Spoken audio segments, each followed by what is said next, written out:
Toujours dans le cadre de l'exposition sur les rêves mécaniques de Léonard de Vinci, l'Office municipal de la culture avait décidé d'inviter la semaine dernière 3 animateurs du musée des enfants du Palazzo Vecchio de Florence. Ces 3 animateurs sont intervenus dans les écoles rambasiennes pour initier les élèves à la lecture de tableaux d'art et pour leur faire découvrir les mystères de certains symboles présents notamment au Palazzo Vecchio.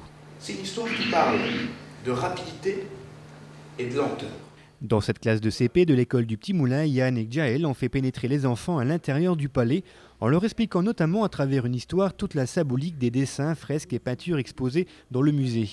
On apprend ainsi que 300 tortues à la voile, symboles et surtout emblèmes du duc de Florence, envahissent toutes les salles du Palazzo Vecchio. On peut être comme on veut, lent et rapide. Et il a dit ça doit devenir mon symbole, l'image qui me représente. Et comme ça, il a eu envie dans son grand palais à Florence, de faire dessiner et sculpter des tortues de partout.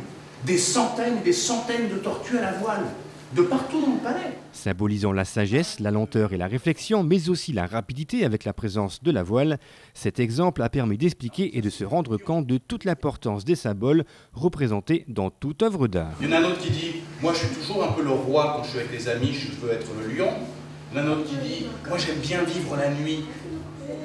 Je suis chauve-souris, oui, hibou. » Vous voyez, donc, choisir une image pour soi, c'est essayer de comprendre qui on est et de se représenter avec cette image.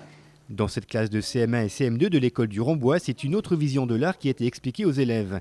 Ici, l'animatrice Valentina a fait le rapprochement entre théâtre et peinture.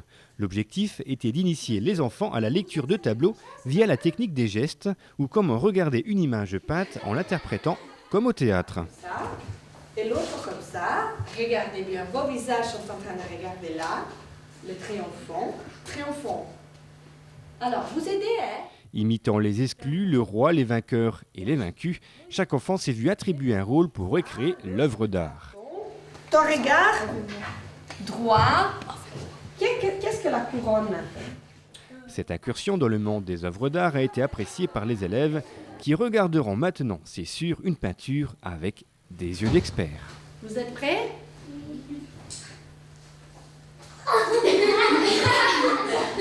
Ne ris pas, elle a fait.